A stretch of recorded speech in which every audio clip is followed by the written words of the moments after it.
Vamos então começar a nossa 17ª aula do nosso curso de Educação Financeira, tá? Aonde na aula passada nós estávamos abordando assim os conceitos primitivos que estão ligados ao surgimento do que hoje nós chamamos de banco, tudo bem?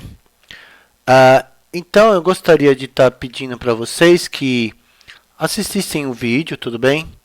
Deixem lá um clique no gostei, tá? Se inscrevam no canal, deixem os seus comentários, tá bom?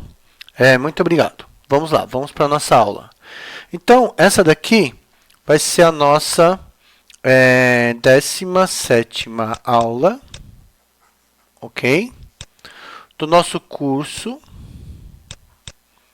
de Educação Financeira, ok? Hoje é dia 6/8/2020 e agora são 23h16, ok? Bom, na aula passada nós estamos falando sobre a origem dos bancos, ok? A origem dos bancos. Como eu estava falando no final na aula passada, na 16ª aula, havia já um princípio do surgimento dos bancos, que eram os locais que eram usados para armazenar os tesouros, os bens de uma cidade, de uma família, de um estado, de um reino, de um império, tudo bem? E isso vai aos poucos evoluindo, né? Aos poucos vai se tornando um pouquinho mais complexo. Havia toda uma dificuldade no armazenamento, na segurança, no transporte desses bens, tá? E aos poucos tudo foi evoluindo. Então, saindo do mundo antigo e a gente passando para o mundo medieval, então, na Idade Média, a nossa próxima parada vai ser na Idade Média, né? Então, na Idade Média,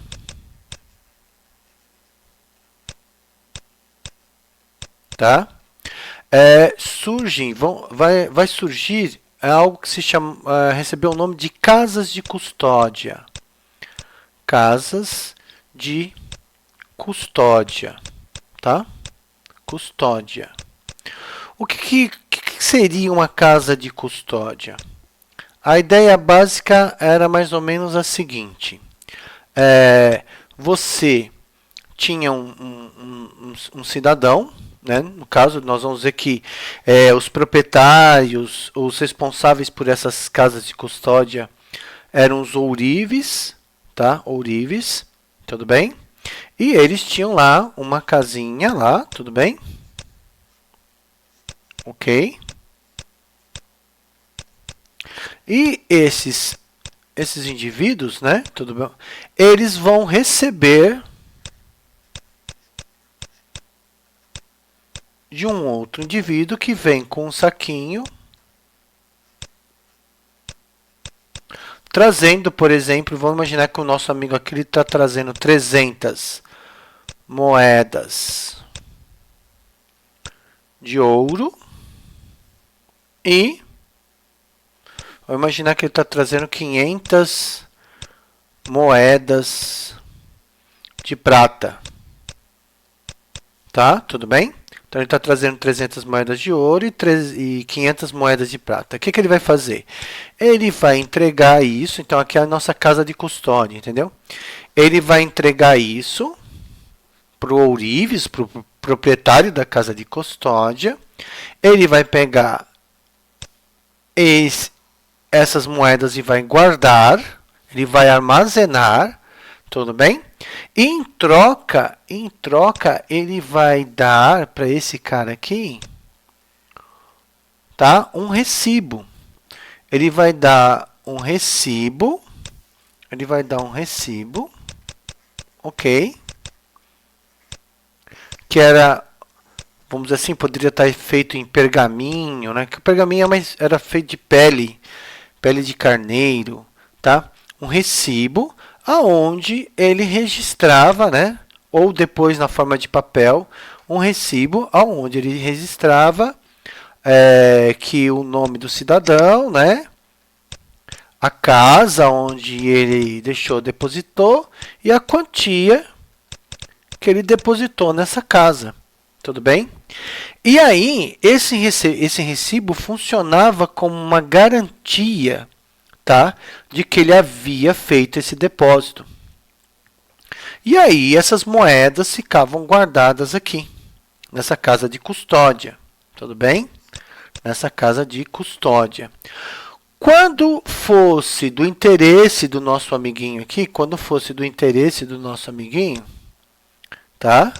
Do nosso amiguinho aqui, ele poderia vir com esse papel, com esse recibo. Ele ia vir aqui na casa de custódia e poderia reaver as suas moedas de volta. Tudo bem? Essa era a ideia das casas de custódia. Elas armazenavam não só moedas, determinados outros bens, por exemplo, pedras preciosas e assim vai. Era feita uma avaliação e era estipulado um valor para aquilo. E aquele indivíduo que deixou esses bens na casa de custódia recebia um papel, tá? Um documento, um recibo, que afirmava que em determinada casa ele havia deixado que aquele valor, tudo bem? Correspondente em moedas e assim vai. Tudo bem? Só que não era a vantagem das casas de custódia não era apenas você poder deixar o valor lá. O legal era o seguinte, o que acontecia? Surge o que nós podemos falar que uma coisa fundamental no mundo financeiro para que ele funcione. Tem que haver confiança, né? Tem que haver confiança. Como que funciona a confiança? Ora, as casas de custódia elas estão espalhadas se espalham por toda a Europa, pelos mais diversos reinos. Então vamos imaginar o seguinte: eu tenho uma casa de custódia A, e aqui eu vou ter uma outra casa de custódia B. Tudo bem? Essas casas de custódia elas estão separadas e se encontram em locais totalmente diferentes. Tudo bem? Então, um determinado cidadão, ele vem aqui na casa de custódia A, deposita as suas moedas de ouro, de prata, tudo bem? E aí ele vai pegar um recibo, certo? Então, ele depositou suas moedas de ouro e de prata na casa de custódia A e ele pegou um recibo, um documento, um papel afirmando que na casa de custódia A ele deixou depositado uma certa quantia de moedas de ouro e de prata. Tudo bem? Aí, ele inicia uma viagem aonde ele vai do reino A para o reino B. Vamos imaginar uma viagem que levou 15 dias. Chegando no reino B, na casa de custódia B, ele se dirige para essa casa de custódia e com o recibo em suas mãos, com aquele documento, com aquele papel, ele vai reaver as moedas que ele deixou guardado aqui.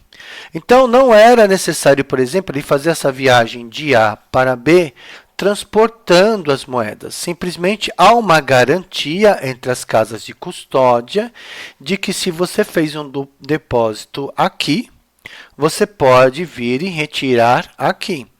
É a mesma coisa que acontece hoje em dia. Por exemplo, vamos imaginar que o pai de vocês tem uma conta no banco na Caixa Econômica, tudo bem? Então, o pai de vocês faz um depósito de R$ 1.000 na Caixa Econômica. E aí, ele faz uma viagem para o interior do Brasil. E chegando lá, ele precisa de dinheiro para se hospedar, comer e outras necessidades. Então, ele se dirige a um caixa eletrônico nessa cidade e retira esse dinheiro que ele depositou aqui. Tudo bem? Então, o que acaba acontecendo? Essa ideia funciona assim até hoje. Então, aqui tinha que haver uma confiança, né? Que confiança?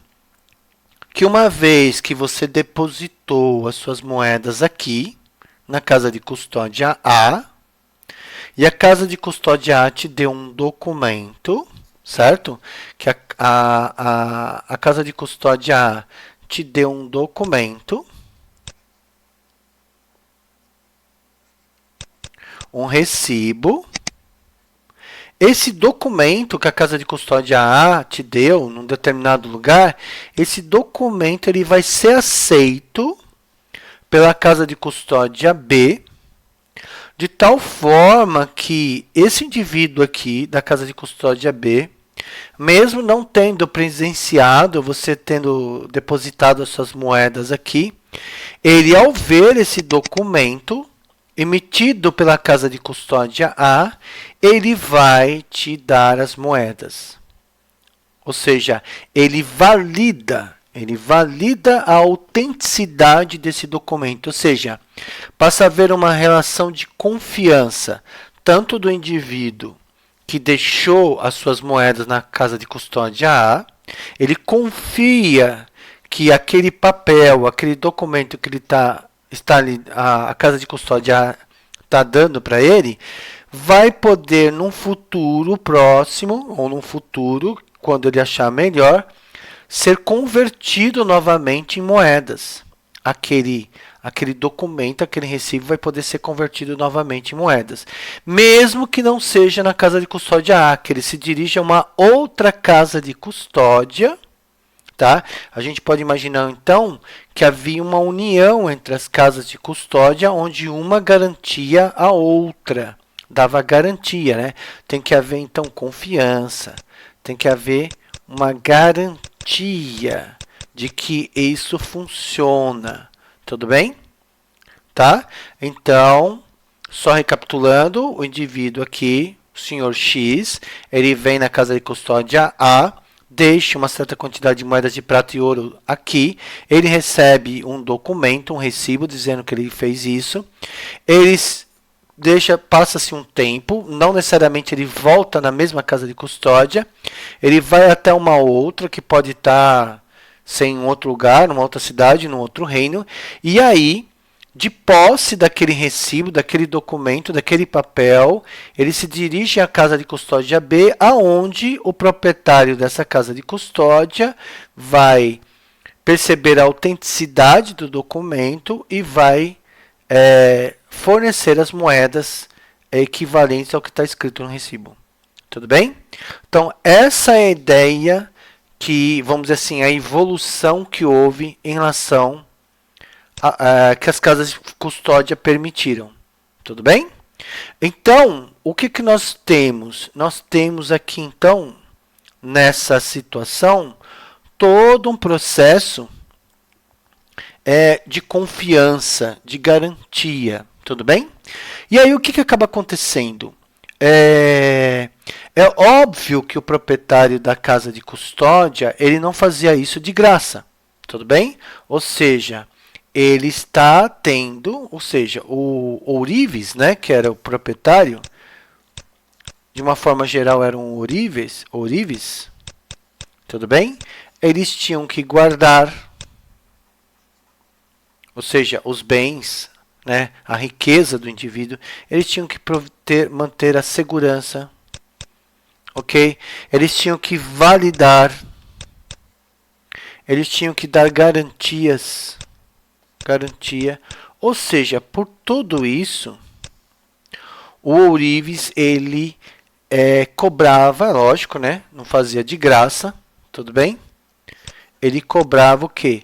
Uma taxa. ele cobrava uma taxa de todas as pessoas que depositavam seus bens, suas riquezas nas casas vamos dizer assim, nas casas de custódia. Então, vamos imaginar a seguinte situação, né? Nós temos vários indivíduos, então aqui nós temos as pessoas, o valor depositado por elas e a taxa cobrada pela casa de custódia. Então, vamos imaginar, só para assim, ter uma ideia, vamos imaginar, por exemplo, que o indivíduo A deixou 300 moedas e a casa de custódia cobra uma taxa de 5%. 10% é 30%, então ele cobrou 15%. 15% dessas 300 é o que ele está cobrando para armazenar e dar as garantias e a segurança para isso. E a garantia de que ele vai poder obter esse valor aqui de volta. É lógico, descontado a taxa que ele cobrou.